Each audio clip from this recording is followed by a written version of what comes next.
বেশি পরিমাণে তাকবীর পাঠ করতে হবে। যেদিন থেকে চাঁদ উঠবে সেই দিন থেকে তাকবীর।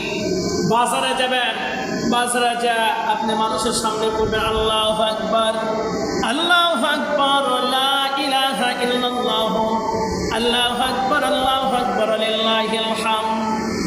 এই তাকবীরটা চাঁদ ওঠার সাথে সাথে আপনাকে বেশি বেশি করে পাঠ করতে হবে। হ্যাঁ, 9 জিলহজ থেকে 13 জিলহজ, ফজর থেকে 9 জিলহজ ফজর থেকে শুরু করবেন।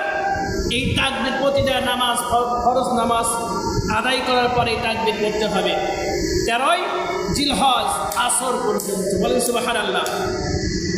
আর চাঁদ ওঠার সাথে সাথে করতে হবে আপনাকে বেশি বেশি করে। আপনি রাস্তায় ঘাটে বাজারে শুবেন, আপনি যে কাজে আছেন সে সময়ও করতে পারবেন। আমার সাথে পারেন আল্লাহু আকবার, আল্লাহু আকবার, লা ইলাহা ইল্লাল্লাহ, আল্লাহু আকবার, আল্লাহু আকবার, লিল্লাহিল হামদ।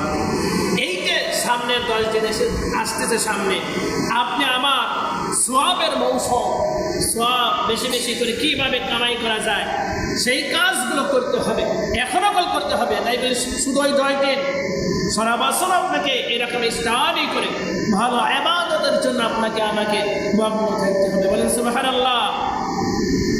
একবার যদি সুবহানাল্লাহ পড়েন, আসমান জমিনের যত ফাঁকা জায়গা আছে আল্লাহ রাব্বুল আলামিন আপনার জন্য নেকি দিয়ে ভরপুর করে দেবে।